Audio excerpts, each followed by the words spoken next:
Sebagaimana yang kita tahu bahwa Nabi Ibrahim alaihissalam adalah Nabi yang memiliki keuletan dalam berjuang, kesabaran ketika menghadapi umatnya, sehingga beliau termasuk kelompok Nabi dan Rasul Ulul Azmi, Nabi dan Rasul yang memiliki ketangguhan, kesabaran yang sangat luar biasa. Beliau lahir di kota namanya Babilonia. Beliau lahir dalam pemerintahan kezaliman Raja Namrud laknatullah alaih. Namrud adalah raja yang sangat zalim, raja yang sangat otoriter, bahkan dia suka menindas rakyatnya. Bahkan ketika mendengar bahwa ahli nujum atau para tukang ramal di sekeliling istananya meramalkan bahwa akan ada seorang anak laki-laki yang akan menumbangkan kekuasaannya. Ayah Nabi Ibrahim bernama Azar. Azar ini dia mempunyai satu profesi, satu pekerjaan, yaitu membuat patung-patung berhala. Patung berhala yang dipahat, yang diukir, kemudian dijual ke orang-orang. Dijual, kemudian hasil dari penjualannya tentu untuk makan sehari-hari. Dan anehnya, patung yang dibuat oleh Azar ini kemudian dijual belikan dan disembah sebagai seorang Tuhan. Inilah kebobrokan umat yang dihadapi oleh Nabi Ibrahim alaihissalam. Tiap hari Azar ini keliling kampung, dari kampung ke kampung menawarkan dagangannya berupa patung-patung berhala yang dia buat, yang dia pahat menjadi sosok Tuhan, disembah oleh seluruh kampung itu. Termasuk Raja Namrud ini. Dia raja yang selalu menyembah berhala, dan seluruh sesi istana menyembah kepada patung berhala ini yang dianggapnya sebagai Tuhan. Ada satu cuplikan kecil yang sangat unik. Ketika Nabi Ibrahim ini masih remaja, masih muda, dan beliau belum diangkat menjadi Nabi dan Rasul. Tetapi walaupun Nabi Ibrahim belum diangkat menjadi seorang Nabi dan Rasul, bakat kenabian sudah muncul. Tanda-tanda kenabian sudah ada semenjak Nabi Ibrahim kecil. Ini yang disebut dengan irhas, keistimewaan kepada calon Nabi dan Rasul ketika masih anak-anak. Jadi walaupun ketika remaja Nabi Ibrahim ini belum diangkat menjadi Rasul, tapi Nabi Ibrahim sudah membenci yang namanya berhala. Tidak percaya bahwa berhala itu adalah Tuhan yang sebenarnya. Sehingga melihat bapaknya tiap hari membuat patung dan dijual, dia sudah berpendapat bahwa ini tindakan yang tidak benar. Masa iya ada Tuhan dibuat oleh manusia, didesain oleh manusia, dipahat oleh manusia, bahkan dijual belikan, lalu disembah? Ini apa-apaan? Jadi ketika Nabi Ibrahim belum mendapatkan wahyu dari Allah Subhanahu wa ta'ala, oleh bapaknya, ini Nabi Ibrahim ketika remaja disuruh membantu menjual belikan patung-patung berhala-berhala ke seluruh kampung. Padahal itu malas banget Nabi Ibrahim. Aduh, malas banget ini disuruh menjual belikan patung-patung ini kepada masyarakat luas. Sementara ini kan benda mati. Kenapa kemudian dijual, dibeli, dan disembah sebagai Tuhan? Ini nggak benar ini, kata Nabi Ibrahim. Cuma karena dia seorang anak yang berbakti. Dia sangat berbakti kepada bapaknya. Ibrahim, kau bawa ini patung-patung, kau jual kepada orang-orang. Baik Pak. Nabi Ibrahim nggak bantah, nurut. Baik Pak. Dipikulah itu berhala-berhala dari yang ukuran kecil sampai yang ukuran sedang, bahkan ada yang besar. dipikul ya keliling kampung. Cuma satu kampung gak ada yang beli. Kenapa? Sengaja ketika dagang patung ini, Nabi Ibrahim teriaknya, "Tuan-tuan, ayo beli, ini ada patung gak manfaat, ada patung yang gak berguna, silakan beli." Keliling kampung, ketemu orang lagi, "Wahai tuan-tuan, mau beli apa tidak?" "Apa Ibrahim?" "Ini saya jual beli, ini dagangan bapak saya. Patung-patung gak berguna, patung-patung gak ada manfaatnya, patung-patung terkutuk. Silakan mau beli siapa?" Ya hampir satu kampung gak ada yang beli, ngomongnya begitu. Berangkat pagi pulang sore sampai di rumah kembali, tidak ada satu patung pun yang terjual. Bapaknya heran, "Ibrahim, kau masih utuh? Kau berangkat dari pagi sampai pulang sore seperti ini, kenapa tidak ada satu patung pun kau jual? Kenapa?" "Ya saya nggak tahu, Pak. Saya nggak tahu orang-orang kok nggak mau beli." "Memangnya kamu teriak-teriak apa tidak?" "Ya saya teriak-teriak, Pak. Siapa yang mau beli? Ini patung nggak berguna. Siapa mau beli patung nggak bermanfaat?" "Nggak ada yang beli, Pak." Bapaknya, "Aduh, lah ya bagaimana nggak ada yang mau beli? Emang kenapa?" "Kamu salah bilang. Yang kamu teriakan salah. Harusnya siapa mau beli nih patung manfaat, patung berguna, Tuhan-Tuhan kita, siapa mau beli? Harusnya begitu." Jadi saya salah ngomong, Pak. "Ya salah kamu, ya bagaimana ada yang mau beli? Kamu ngomongnya begitu." Dalam hati, ya memang sengaja ya. Dalam hati memang sengaja supaya nggak ada yang beli. Tiap hari itu. Singkat cerita, ketika usia beliau sudah dewasa, diangkatlah Nabi Ibrahim ini menjadi seorang nabi dan seorang rasul, mendapatkan wahyu dari Allah, mendapatkan mandat dan perintah dari Allah untuk menyampaikan risalah tauhid agamanya Allah Subhanahu wa taala. "Ibrahim, kau sampaikan kepada kaummu, kaum Babilonia, untuk meninggalkan berhala-berhala yang mereka sembah. Sembahlah Allah Rabbul Alamin, Tuhan seluruh alam ini." Sampaikan Ibrahim bahwa patung-patung yang mereka sembah itu benda mati, bukan Tuhan mereka yang sebenarnya. Perkenalkan kepada mereka bahwa Tuhan seru sekalian alam adalah Allah Subhanahu wa taala. Ini wahyu yang diberikan Allah kepada Nabi Ibrahim alaihissalam. Akhirnya ketika sudah diangkat menjadi nabi dan rasul, Nabi Ibrahim pun melaksanakan tugas dari Allah, yakni berdakwah. Sementara Nabi Ibrahim sudah menyaksikan betapa rusaknya kaum Babilonia. Mereka sudah bertahun-tahun, dari generasi ke generasi turun-temurun mereka menyembah berhala. Tentu ini menjadi satu tantangan yang berat, karena sudah menjadi keyakinan yang sangat kuat berakar, menancap dalam keyakinan mereka. Tapi yang namanya dakwah jalan terus. Mereka mendengarkan atau tidak, yang penting sudah aku laksanakan kewajiban berdakwah. Nah, dakwah yang pertama tentu beliau mengingatkan orang terdekat dulu, yakni orang tua sendiri, Azar. Satu hari Nabi Ibrahim mengajak untuk dialog bapaknya ini, diajak berbincang-bincang, beajak untuk berpikir, diajak untuk berdialog, berbincang-bincang, berdiskusi tentang ketuhanan. "Bapak, saya mau nanya," kata Nabi Ibrahim.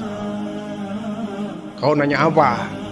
"Iya nih, ini kaum kita, masyarakat kita, kok nyembahnya kok patung ya, kok berhala ya? Emangnya kenapa?" "Iya, ini kan benda, Pak, nggak bisa bicara, nggak bisa mendengar. Kenapa mereka menyembah itu?" Bapaknya bilang, "Ya, karena itu merupakan penyembahan nenek moyang kita dulu. Orang tua kita dahulu menyembahnya itu. Maka kita sebagai generasi muda, Generasi penerus harus menghormati apa yang disembah oleh nenek moyang kita. Mereka menyembah berhala, kita harus mengikuti kebiasaan mereka menyembah patung berhala ini. Coba, menurut Bapak, ini kata Nabi Ibrahim, menurut Bapak, andaikan orang tua kita terdahulu adalah sesat, yang mereka sembah adalah sesuatu yang salah, mereka sesat, apakah kita kemudian mengikuti mereka? Apakah mereka kemudian salah, kita ikut salah? Apakah ketika mereka sesat, kita ikut sesat? Seandainya mereka berbuat keliru, apa kita tetap mengikuti mereka? Kata Azhar, ya tetaplah. Pokoknya apa yang dilakukan oleh nenek moyang kita, itu yang harus kita lakukan. Kita nggak boleh membantah kebiasaan tradisi dari orang tua kita. Kita akan kualat. Kalau bahasa kita kualat. Sudahlah, ikuti apa yang dikerjakan oleh orang tua kita. Kalau dalam Al-Quran ya, surat Maryam ayat 42, di situ ada dialog antara Nabi Ibrahim dengan bapaknya Azhar. Idh qala li abihi, ya abati, lima ta'budu ma la yasma'u wa la yubsiru wa la yughni anka syai'a. Wahai bapakku, mengapa sih engkau menyembah benda la yasma'u, tidak bisa mendengar, wala yubsiru, tidak bisa melihat, wala yughni anka syai'a, bahkan dia nggak bisa memberikan manfaat kepada kita. Ini benda mati, kenapa disembah oleh Bapa? Ya abati, inni qad ja'ani minal ilmi ma lam ya'tika. Bapakku, sesungguhnya telah datang ilmu kepadaku yang engkau tidak tahu ilmu itu. Sesungguhnya aku Ibrahim anakmu diangkat oleh Allah Tuhan seluruh sekalian alam menjadi seorang nabi, seorang rasul. Aku menyampaikan kebenaran Bapak. Fattabi'ni, maka ikuti aku Bapak. Ikuti seruanku, ikuti dakwahku agar engkau selamat. Ahdika siratan sawiyah. Niscaya engkau Bapak akan diberikan jalan yang lurus. Tinggalkan Bapak berhala-berhala ini. Ini benda mati yang gak bisa melihat, mendengar, memberikan manfaat kepada kita. Coba Bapak berpikir, kalau benda ini yang Bapak anggap sebagai Tuhan dibaringkan, coba bisa gak berdiri sendiri? Bisa tidak? Wong ini benda mati bisa berdiri, kita yang memberdirikan kok.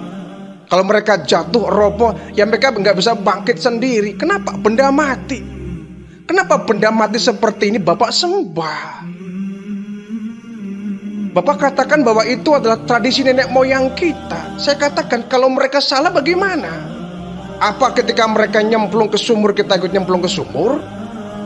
Apa kalau mereka masuk ke lautan, kita ikut masuk ke lautan? Mereka salah, kenapa kita ikut salah? Kata bapaknya, salah bagaimana si Ibrahim? Ya salah Pak, ini benda mati, gak bisa mendengar. Kalau Bapak ingin tahu, coba tanya. Bisa gak menjawab? Bisa gak melihat? Coba Bapak robohkan ini patung, bisa gak berdiri sendiri? Olehnya gak bisa, batu bias, benda mati. Mengapa ini jadikan sebagai Tuhan? Bapaknya diceramain begitu agak sedikit sepaneng ya, agak sedikit emosi.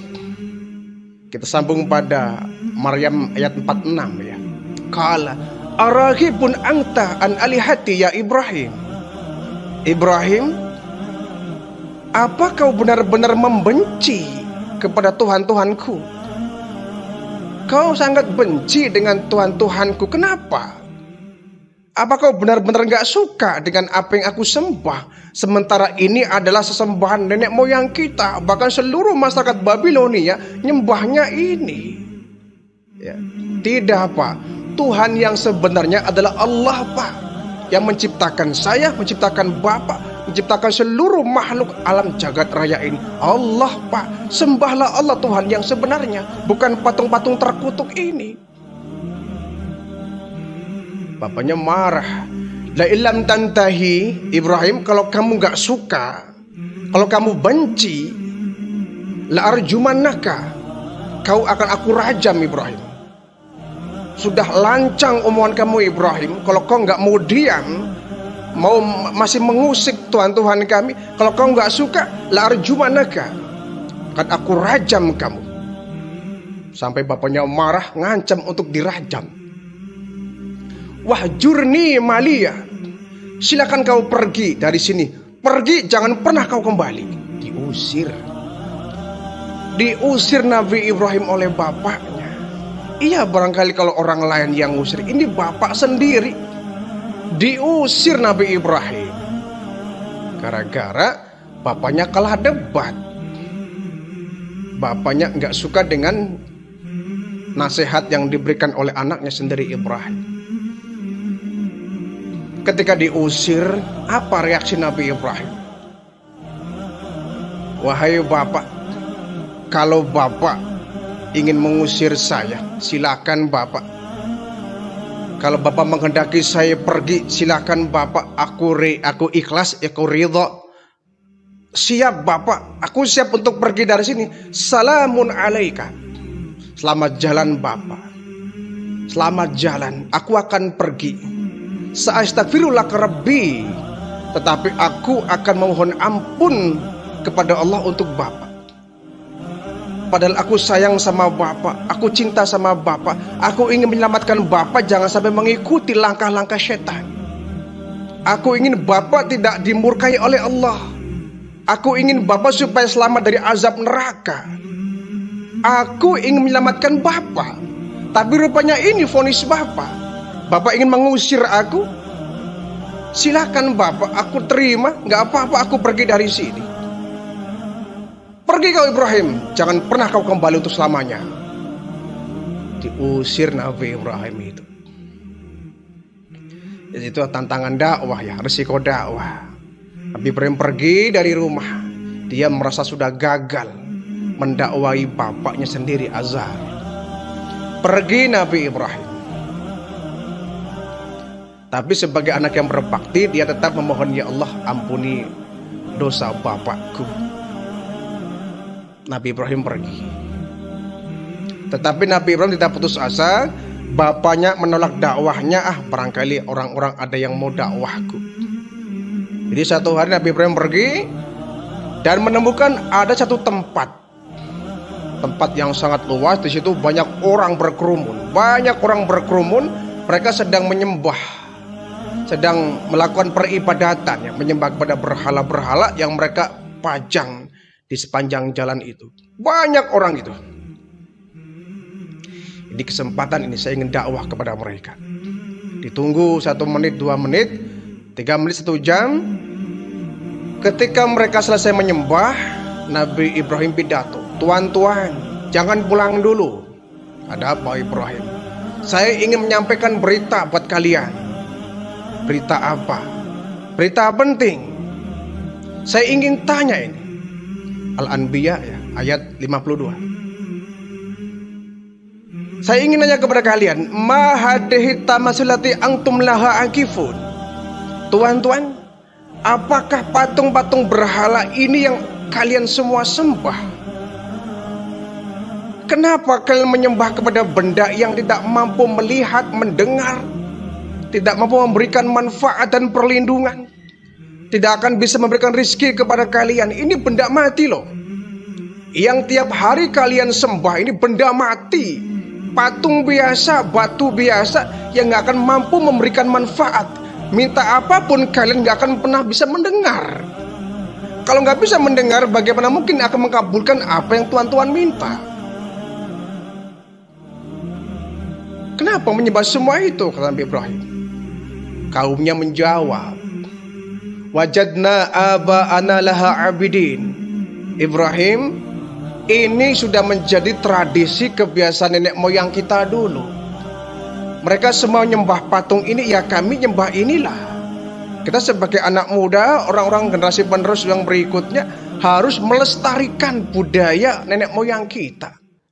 Dahulu mereka juga nyembahnya ini Ibrahim, nyembahnya ini. Lalu kalian mau nyembah apa? Sembahlah Allah tuan-tuan.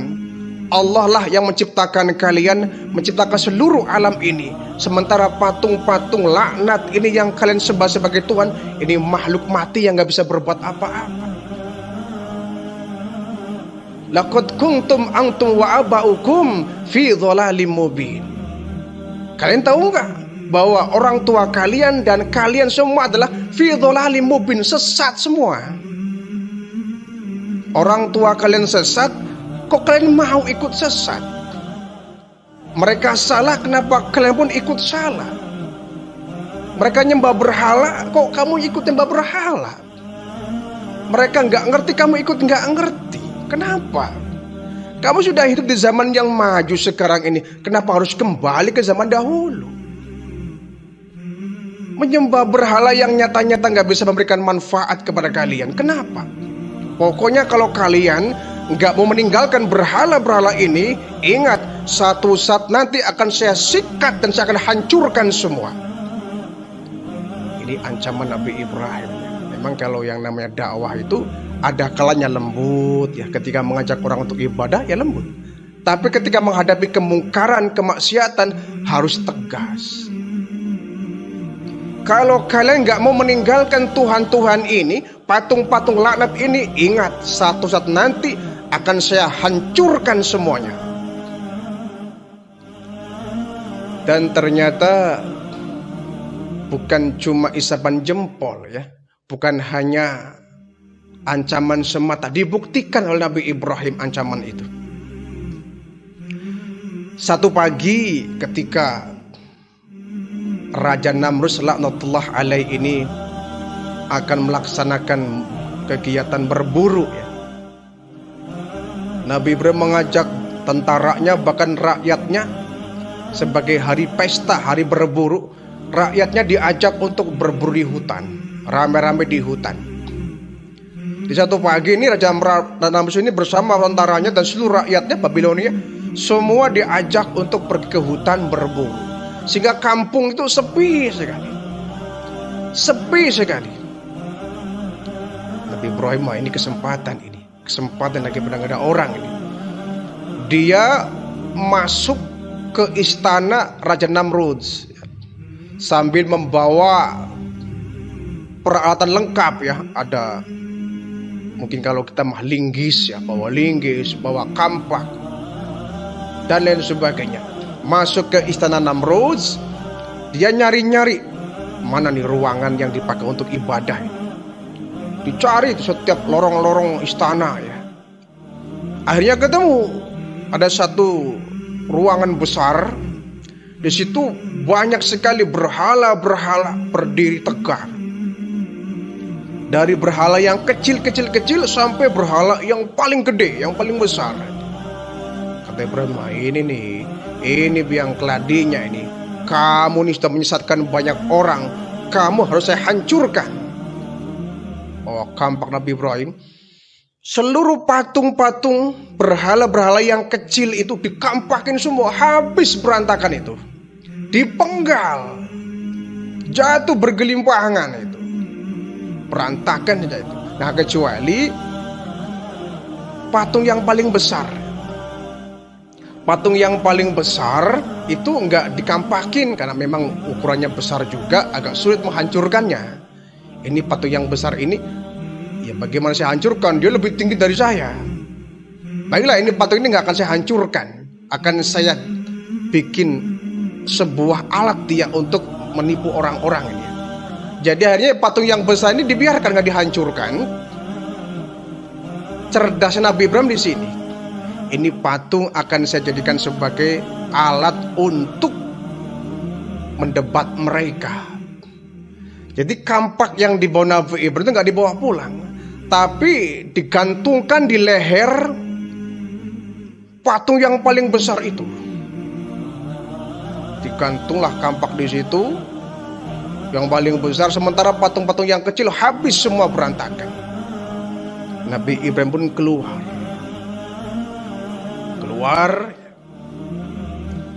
Beberapa jam kemudian, Namrud ini dia pulang dari berburu bersama tentara dan seluruh rakyat-rakyatnya itu. Pulang dia sampai di istana. Langsung mereka ingin ibadah ya, ingin menyembah berhala tuhan-tuhan mereka. Sehingga Namrud pun dengan beberapa ahli kerajaan ya, keluarganya pun masuk ke tempat ruangan di mana di situ ada berhala-berhala. Begitu Namrud masuk, kaget, terkejut luar biasa melihat Tuhannya berantakan.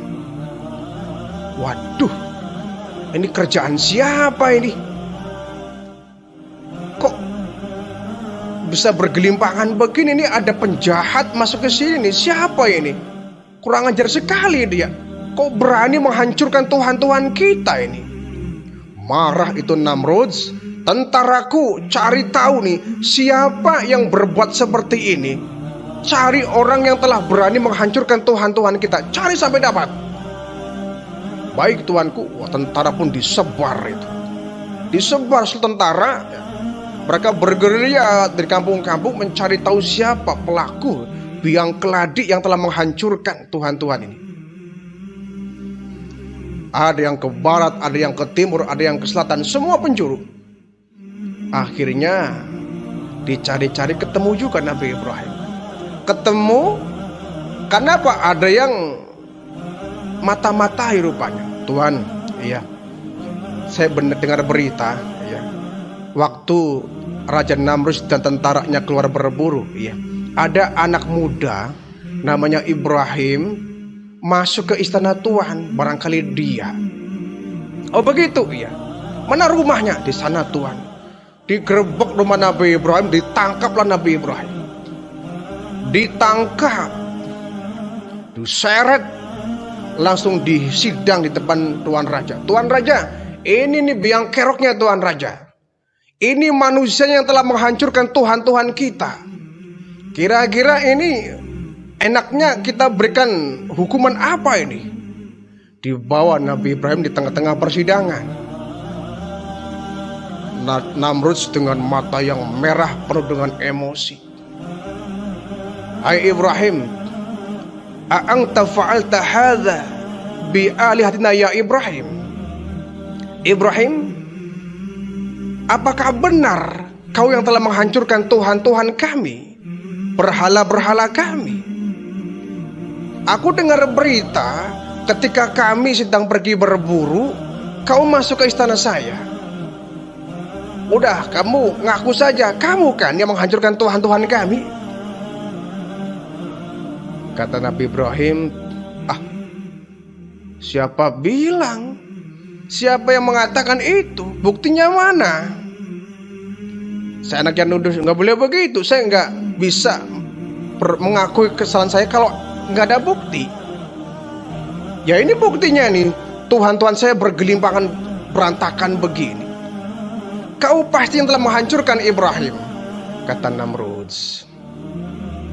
Kata Ibrahim, bal fa'aluhu kabiruhum hadza. Yang menghancurkan Tuhan-Tuhan ini adalah Tuhan yang paling gede ini. Ini cerdas Nabi Ibrahim ya. Bohong tapi nggak ngeles.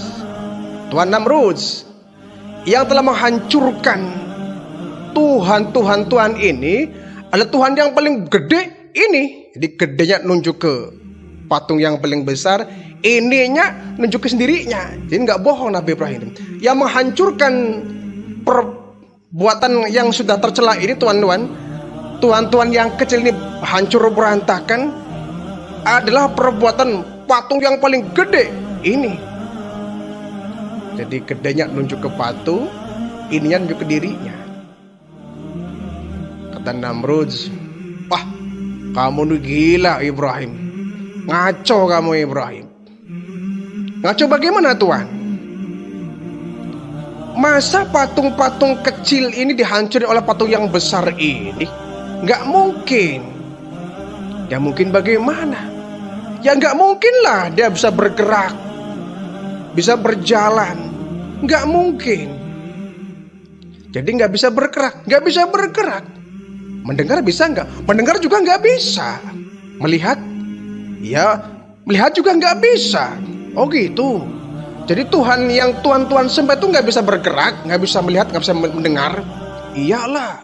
Nah, kalau Tuhan yang Tuhan sembah nggak bisa melihat, nggak bisa mendengar, nggak bisa bergerak, kenapa Tuhan sembah? Namrud itu sedikit termenung dia. Ucapan Ibrahim ada benarnya ya. Kenapa kita menyembah Tuhan yang nggak bisa melihat, nggak bisa mendengar, nggak bisa bergerak? Cuma karena Namrud ini sudah kelewat emosi dan dia juga seorang raja, ya. Gengsi kalau kemudian dia kalah debat. Akhirnya walaupun Nabi Ibrahim ini mengucapkan sesuatu yang benar, dan Namrud sempat itu hampir saja hidayah sampai kepada Raja Namrud. Hampir saja ucapan Nabi Ibrahim itu dipercaya oleh Raja Namrud. Iya ya, kenapa kita menyembah Tuhan yang gak bisa bergerak, Tuhan yang gak bisa mendengar, melihat? Tetapi karena setan terlalu kuat menutupi mata dan pendengaran Raja Namrud, Namrud pun akhirnya tetap saja gak mau menerima dakwah dari Nabi Ibrahim alaihissalam. Dia terpancing emosi, dia juga gengsi di hadapan tentara dan rakyatnya. Gengsi kalau kemudian Raja Namrud mengikuti ajakan Nabi Ibrahim.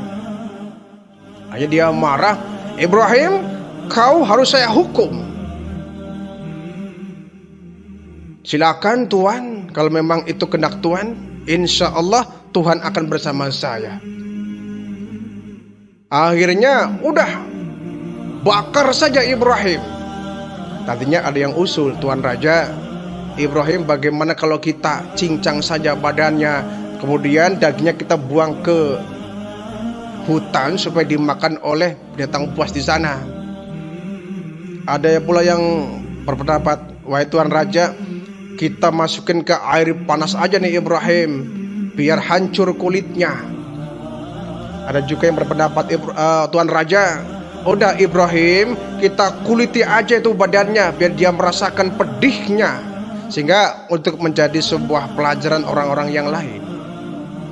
Kata Namrud, tidak, aku punya cara sendiri, aku punya ide sendiri. Apa Tuan Raja? Ibrahim kita bakar saja. Kita bakar saja. Oh baik. Kata tentaranya, kalau itu ide Tuan, baik, akan kami laksanakan. Tentaraku, kumpulkan kayu-kayu bakar yang banyak. Baik Tuan Raja. Kemudian seluruh tentaranya itu mencari kayu bakar. Kayu bakar dikumpulin sampai banyak menggunung ya. Tumpukan besar itu. Sudah kumpul banyak sih kayu bakar itu, disiram pakai minyak dan dibakar. Tidak menunggu lama itu api langsung berkobar besar, panas luar biasa. Nabi Ibrahim diikat tangannya, diikat kakinya. Akhirnya Nabi Ibrahim ini, orang-orang pada nyangka, Ibrahim, kamu sih macem-macem sama Raja Namrud dilawan. Ini akibatnya Ibrahim. Ya. Ada yang pulang kasihan, aduh kasihan Ibrahim ya.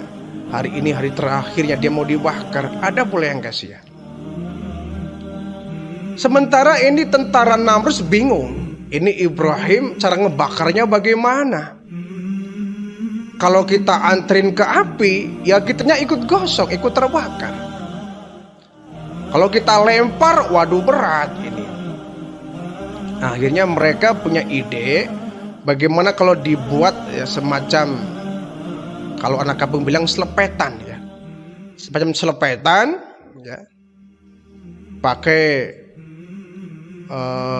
karet ya, busur, agar mengembang nanti dilepas. Ya samalah seperti selepetan barangkali ya. Diikat Nabi Ibrahim, matanya ditutup, tangan kaki diikat, kemudian dikasih dibusur ya, busur raksasa. Dilepas Nabi Ibrahim ya. Melesatlah tubuh Nabi Ibrahim dan masuk ke dalam api. Masuk ke dalam api Nabi Ibrahim yang sangat berkobar panas itu. Nabi Ibrahim melayang ke udara. Melayang ke udara sambil mengucapkan hasbunallah wa ni'mal wakil, Ni'mal maula wa ni'man nasir. Ketika Nabi Ibrahim sampai di tengah api yang membara itu, yang berkobar itu, datanglah perintah Allah kepada api. Ya naru kuni bardan wa salaman ala Ibrahim. Wahai api, dingin kamu, selamatkan Ibrahim. Api tunduk pada perintah Allah yang semula berkobar panas. Api terasa dingin, sehingga Nabi Ibrahim masuk ke dalam api, tidak selembar rambut pun terbakar. Bahkan Nabi Ibrahim kedinginan di atas api yang berkobar itu. Ada satu riwayat menjelaskan pula, ketika Nabi Ibrahim masuk ke dalam api, Nabi Ibrahim gak melihat api yang menyala merah itu.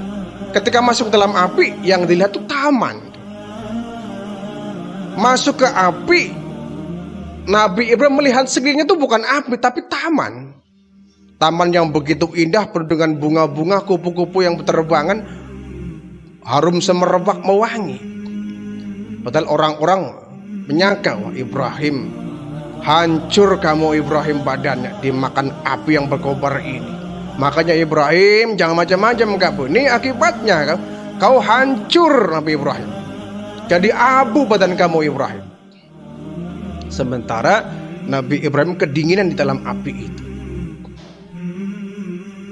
Lalu kemudian api pun dari mulai membara, mengecil, api pun padam, tinggal tumpukan bara yang merah itu. Dari bara, kemudian lama-lama padam, tinggal tumpukan abu dan arang saja. Tapi masih mengepul ya, masih ada asap-asapnya itu. Orang semua bersorak-sorai, Ibrahim, selesai riwayatmu Ibrahim ya. Kau sudah sok-sokan menghina Tuhan-Tuhan kami, menghina berhala-berhala kami. Sekarang kau rasakan akibatnya Ibrahim. Padahal Nabi Ibrahim di dalam tumpukan arang itu masih hidup. Nah, ketika arang sudah mulai padam, tiba-tiba di balik tumpukan arang itu gerak-gerak gitu. Gerak-gerak gitu, kerusak-kerusuk. Lama-kelamaan Nabi Ibrahim muncul di balik tumpukan arang. Muncul itu dari kepala sampai dada. Muncul dengan utuh, berdiri dengan tegar utuh, tanpa ada gosong-gosong sedikit. Utuh seluruh tubuhnya itu. Orang kaget, kok Ibrahim masih hidup? Kaget luar biasa itu. Namrus pun kaget, kok bisa terjadi begini? Kok bisa? Nabi Ibrahim masuk ke dalam api, harusnya kan gosong, hancur jadi abu, kok masih utuh begini? Ini mukjizat dari Allah Subhanahu wa Ta'ala. Semua orang pada lari. Ada sebagian yang lari, disangkanya setan ya. Ada sebagian yang lari, ada sebagian yang sujud di hadapan Allah, menyaksikan betapa kebesaran Allah ya, melihat Nabi Ibrahim hidup dengan utuh keluar dari tumpukan arang yang penuh dengan bara itu. Ada yang mengucapkan Allahu Akbar, Allahu Akbar, Ibrahim adalah Nabi dan Rasul. Dia bukan orang biasa. Ada yang seperti itu. Ada yang lari tunggang langgang itu, ketakutan, disangkanya setan keluar dari tumpukan api itu.